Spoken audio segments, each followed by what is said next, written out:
अपने विषय में क्या कहते हो तुम?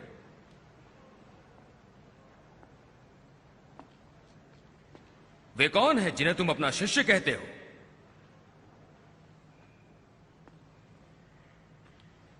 मैंने बहुतों से सुना है कि तुम आश्चर्य कर्म भी करते हो।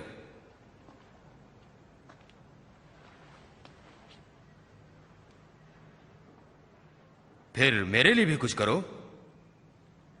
महाराज, ये सभी लोगों को बहका रहा है और अपने आप को राजा कहता है। ये मनुष्य राजा?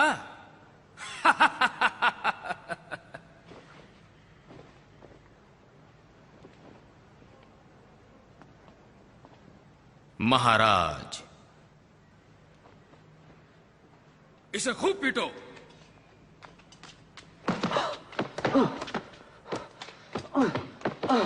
ले जाओ इसे पिलातुस के पास, ये उसी के प्रांत का है।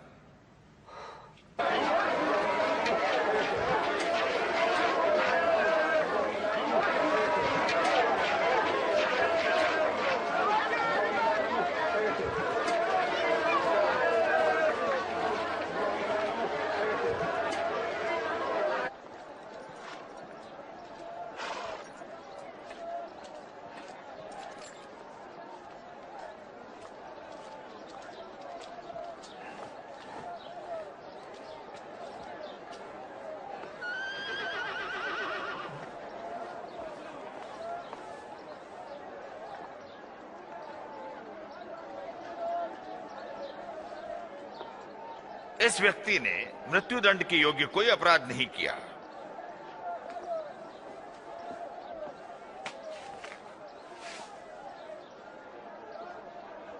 तो मैं इसे कोड़े लगवाकर छोड़े देता हूं। इस त्योहार के समय हमारे लिए आप एक आदमी को छोड़ने का अधिकार रखते हैं। हमारे लिए छोड़ दे। ठीक है। और इस मनुष्य को दंड दे।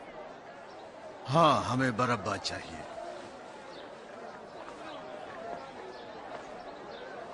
इसे क्रूस पर चढ़ाओ। हाँ, इसे क्रूस पर चढ़ाओ। तुम इसे कोड़े लगाओ।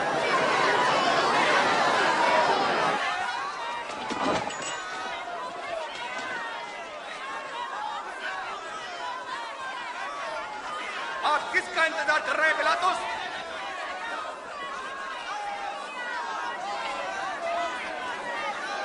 ये यीशु है। उन्हें ऐसी पीड़ा क्यों देते हो? छोड़ दो, ये मसीह है।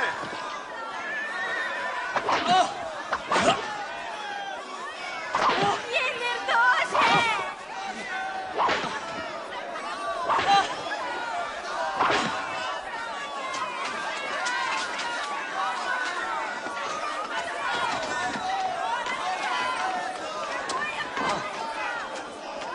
इसे उठाओ।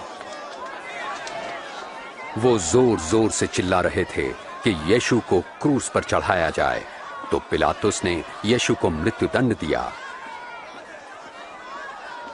बदले में हत्या और दंगे के लिए बंदी बरअब्बा को रिहा कर दिया गया और क्रूस पर चढ़ाने के लिए यीशु को उनके हवाले कर दिया।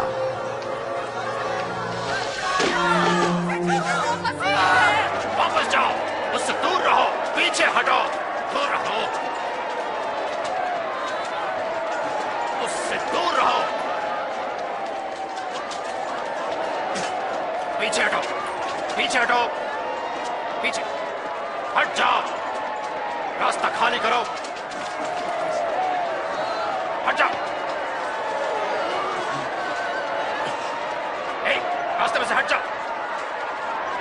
मैं जब उठो, उठ जाओ।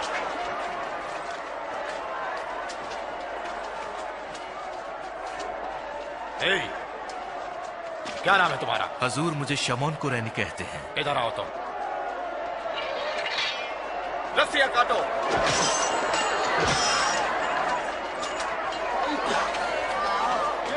तुम इसे उठाओ, अब आगे चलो।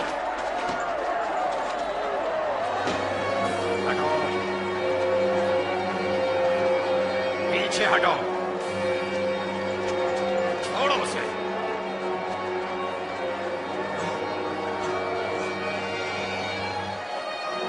चलो आगे बढ़ते रहो।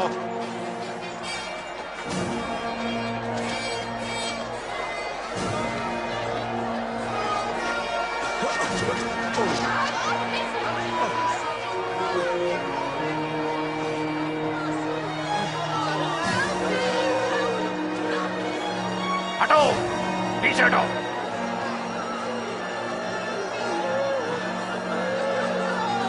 हटो पीछे।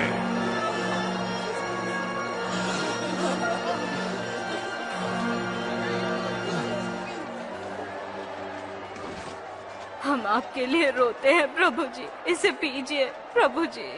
पी लीजिए प्रभु जी।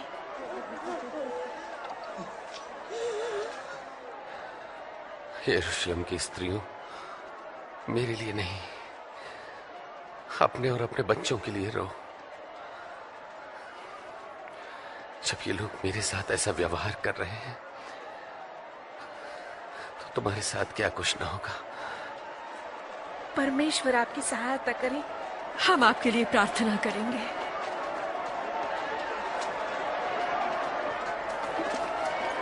चलो, यहां खड़े रहो, चलते रहो, जल्दी जल्दी।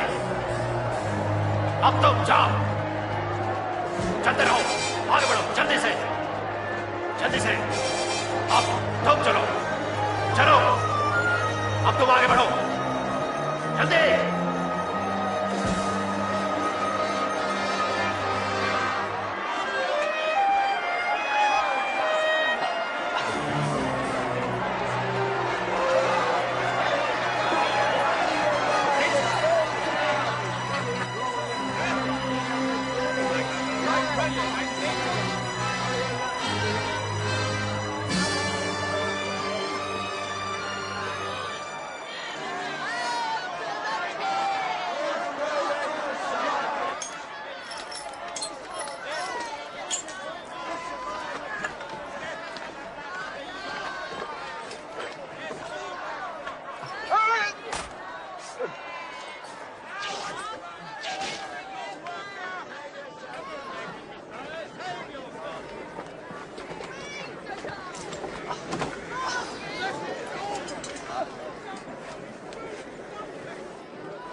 अपना काम करते रहो।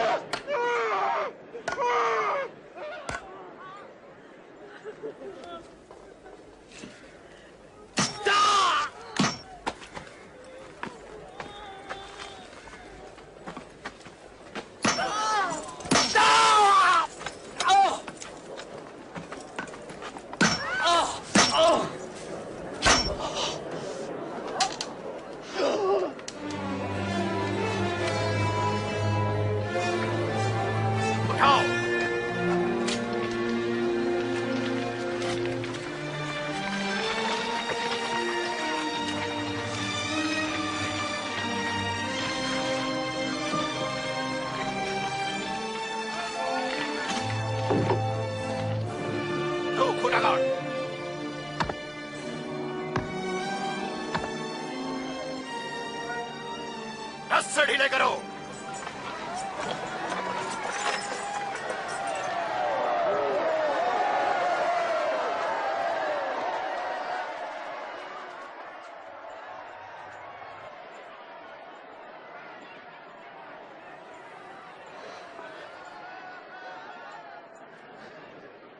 हे पिता, इन्हें क्षमा कर, ये नहीं जानते कि क्या करते हैं।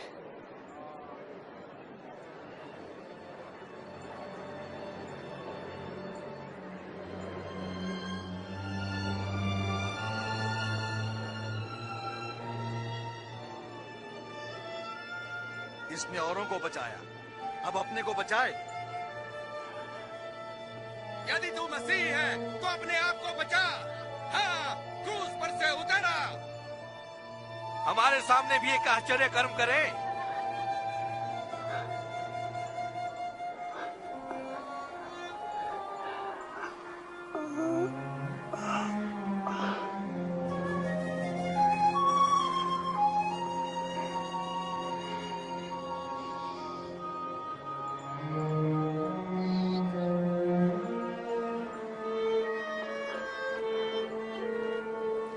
और यीशु को क्रूस पर 2 चोरों के बीच लटकाया गया। इस प्रकार परमेश्वर के भविष्यवक्ताओं द्वारा सैकड़ों वर्ष पूर्व की गई भविष्यवाणी पूरी हुई। ये कपड़ा किसी मामूली आदमी का नहीं। रहने दो, नहीं इसे मत फाड़ो। मैं बताता हूँ इसका क्या करें। चलो पर्चियां डालें। अच्छा, पर्ची डाल के देखते हैं। ये मेरा नंबर तो क्या है? देखो तो नंबर तो देख। अरे तुझे मिल गया। अब तू इसका क्या करेगा?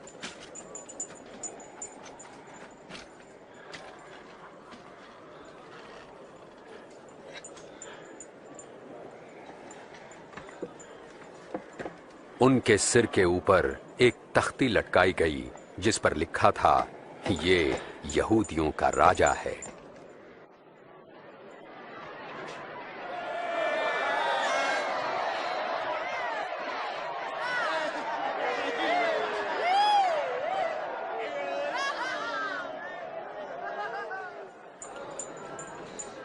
यदि तू यहूदियों का राजा है तो बचा ले अपने आप को।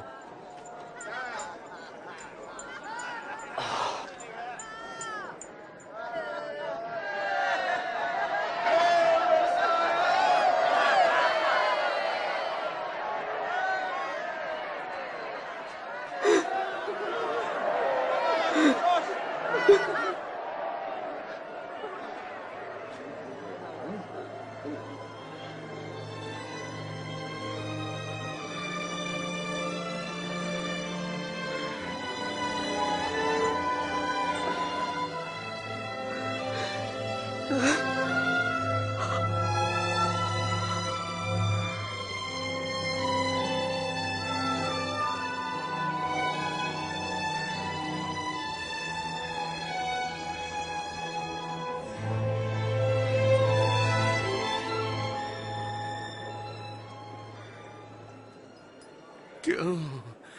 तू तो मसीह है ना? फिर हमें और अपने आप को बचा ले। क्या तुम परमेश्वर से नहीं डरते? उनको वही सजा मिल रही है जो हमें मिली, पर इनका तो कोई अपराध नहीं है।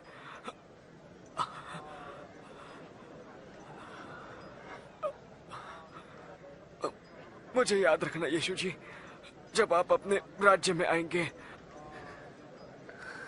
मैं वचन देता हूं कि तुम आज ही स्वर्ग में होगे मेरे साथ।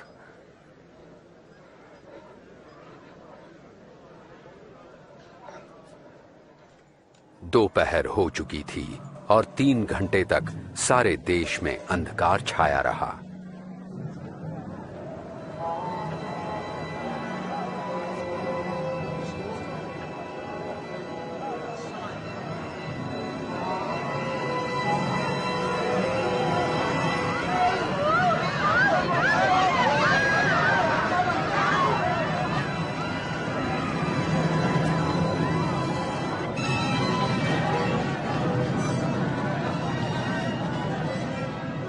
और मंदिर का पर्दा ऊपर से लेकर नीचे तक फट गया।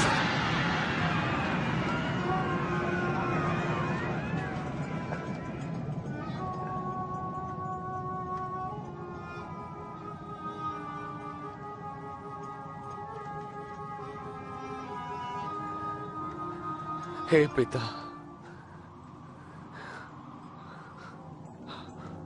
आपके हाथों में मैं अपनी आत्मा सौंपता हूं।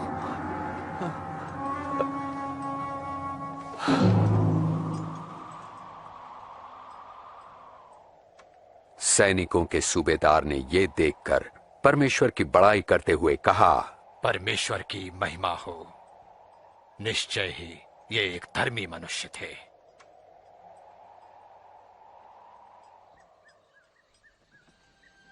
धार्मिक सभा के एक नेक सदस्य अरमतिया के यूसुफ ने, जो इस कार्य से सहमत नहीं था, जाकर पिलातुस से अनुमति ली कि प्रभु यीशु की लोथ को विश्राम के दिन से पहले ही कब्र में रखा जा सके।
क्षमा कीजिए, हम प्रभु की लोथ के पीछे पीछे आ रहे थे। आप सभी आ सकते हैं, मगर चले, विश्राम दिन शुरू होने वाला है।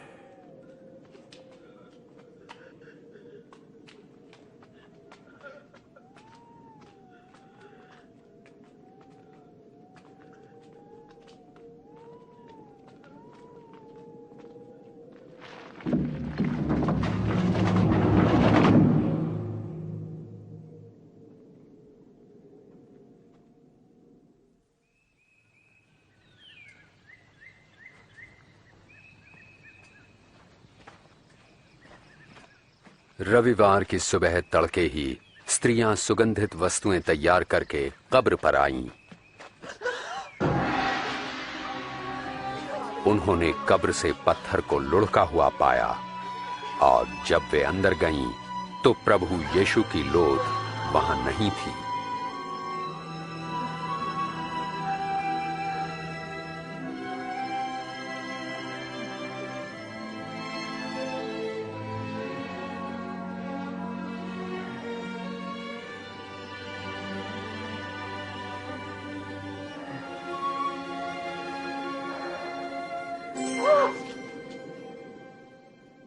तुम जीवित को मरे हुओं में क्यों ढूंढती हो? वे यहां नहीं हैं पर जी उठे हैं। तुम्हें याद है कि गलील में उन्होंने क्या कहा था? वे पापियों के हाथ पकड़वाए जाएंगे, क्रूस पर चढ़ाए जाएंगे और तीसरे दिन जी उठेंगे।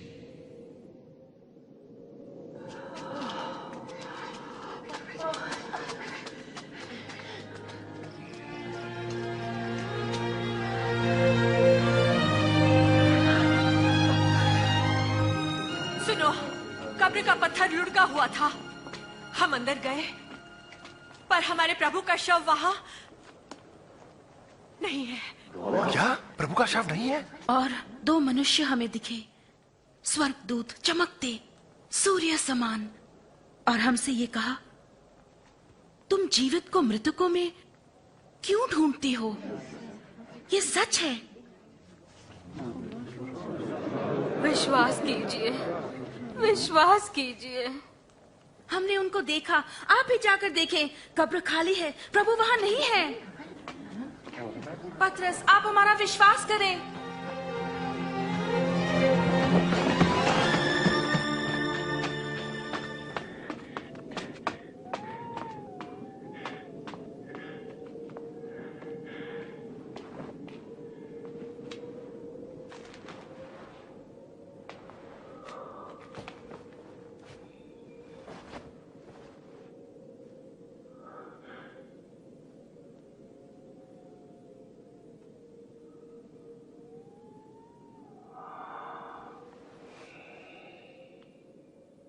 प्रभु यीशु दो शिष्यों पर प्रकट हुए और वे उत्साह भरे अपने साथियों के पास गए।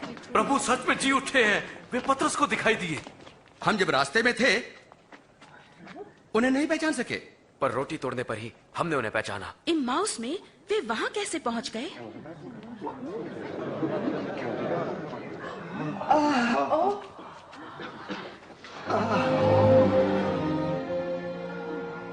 तुम्हें शांति मिले।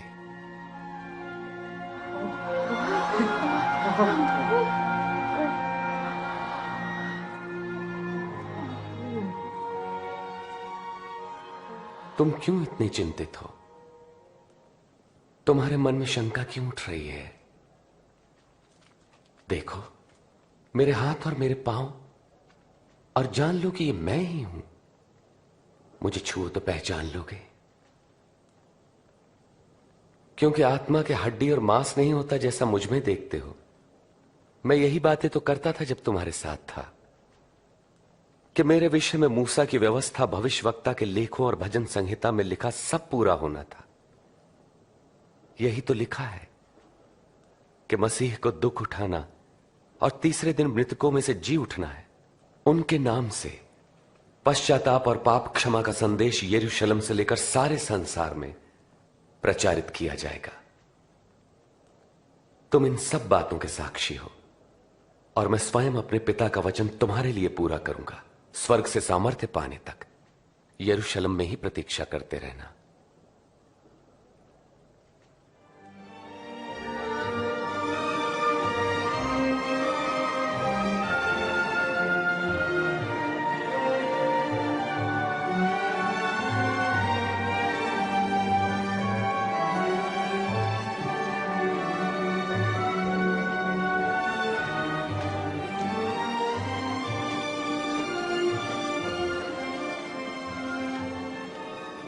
परमेश्वर तुम्हारी रक्षा करें और आशीष दें।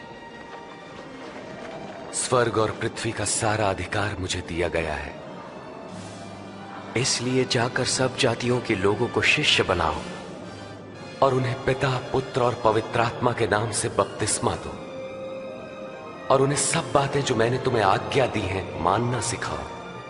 और देखो, मैं जगत के अंत तक सदैव तुम्हारे साथ हूं। आमीन।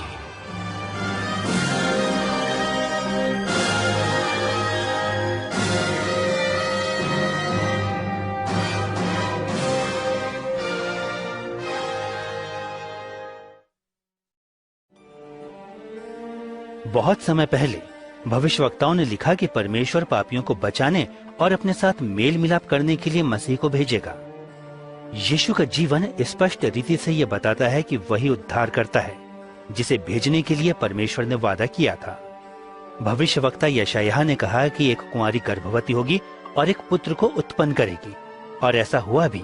परमेश्वर की सामर्थ्य से मरियम, जो कि एक कुंवारी थी, गर्भवती हुई और उसने यीशु को जन्म दिया। जैसा कि वचनों में लिखा है, उसका अद्भुत रीति से जन्म लेना परमेश्वर की ओर से चिन्ह होगा कि जो पैदा हुआ है वो बच्चा मसीह है, जिसे परमेश्वर अपना पुत्र कहता है। जब लोगों ने यीशु को देखा तो उन्होंने उसमें परमेश्वर के स्वभाव और सामर्थ्य को देखा। उसने लोगों को चंगाई दी और उनके पापों को क्षमा किया। उसने लोगों से वादा किया कि उन्हें अनंत राज्य में स्थान मिलेगा। यीशु ने अपना जीवन बलिदान किया और सब मनुष्यों के लिए दंड को सहा। उसने मरकर जी उठने के द्वारा यह प्रकट किया कि उसकी सामर्थ्य मृत्यु की सामर्थ्य से कहीं ज्यादा है। यीशु जो मसीह है, उसने कहा कि मेरे पास अपने प्राण देने की भी सामर्थ्य है और साथ ही उसे वापस लेने की भी।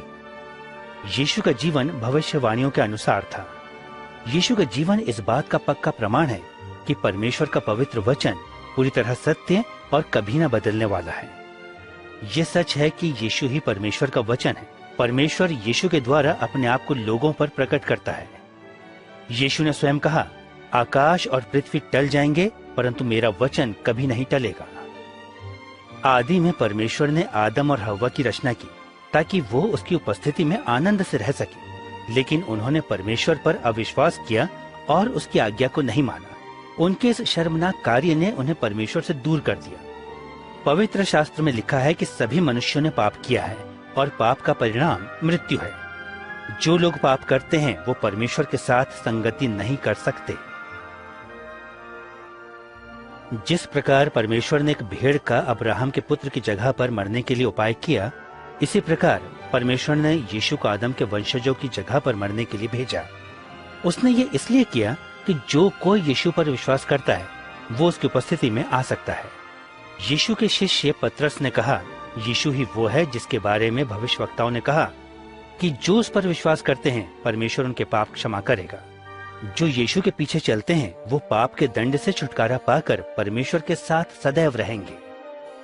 जब यीशु मुर्दों में से जी उठा तो उसने अपने चेलों से कहा, हर राष्ट्र में मेरे नाम से लोगों में ये प्रचार किया जाएगा कि परमेश्वर उनके अपराध क्षमा करता है जो अपने पापों को छोड़कर उसकी ओर फिरता है। यीशु ने यह भी कहा कि वो परमेश्वर का पवित्र आत्मा भेजेगा कि वो उसके चेलों के साथ रहे और उन्हें सामर्थ्य दे कि वे परमेश्वर के मार्ग पर चल सकें। जब एक पापीण स्त्री ने अपने पापों से मन फिराया और यीशु के पीछे चलना शुरू किया, तब यीशु ने उससे कहा, तेरे पाप क्षमा हुए, तेरे विश्वास ने तुझे बचा लिया। यीशु ने कहा, जब लोग पूर्ण सच्चाई से परमेश्वर से प्यार करते हैं तो उसका प्रमाण ये होता है कि परमेश्वर ने उनके पाप क्षमा किए। यीशु मसीह ने लोगों को अपने पीछे चलने के लिए बुलाया। जब उस अपराधी ने जो क्रूस पर यीशु के साथ था यीशु पर विश्वास किया और अपने को बचाने के लिए पुकारा, तब यीशु ने कहा, तू आज ही मेरे साथ स्वर्गलोक में होगा। जो यीशु के शिष्य बनने का निर्णय लेते हैं वे यीशु के साथ अपने संबंध की शुरुआत इन शब्दों के इस्तेमाल से कर सकते हैं। पिता परमेश्वर, आप धर्मी हैं। मैं धन्यवाद देता हूं कि आप मुझसे प्रेम करते हैं। मुझे इस बात का पछतावा है कि मैंने आपकी आज्ञाओं को नहीं माना और आपके विरुद्ध पाप किया। मैं धन्यवाद देता हूं कि आपने यीशु को क्रूस पर मेरी जगह मरने के लिए भेजा और वो तीसरे दिन जी उठा। मैं धन्यवाद देता हूं कि उसने मेरे बदले मेरे पापों का दंड सहा।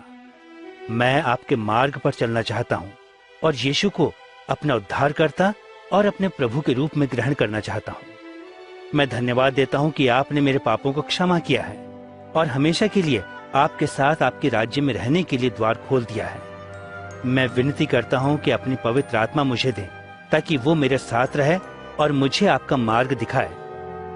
वो मुझे सामर्थ्य दे ताकि मैं अपने पूरे मन से आपसे प्रेम रख सकूं, ताकि मैं ऐसा जीवन जीऊं जो आपको पसंद हो और इस दुनिया में हर जगह लोग आपकी स्तुति करें। आमीन। यीशु ने अपने शिष्यों के बारे में कहा, मेरी भेड़ें मेरा शब्द सुनती हैं और मैं उन्हें जानता हूं और वो मेरे पीछे चलती हैं। यीशु के शिष्य आपस में मिलते हैं, वो हर रोज उससे बातें करते हैं, उसके वचन को पढ़ते हैं, वो हमेशा उसका अनुसरण करते हैं और दूसरों को भी उसके बारे में बताते हैं।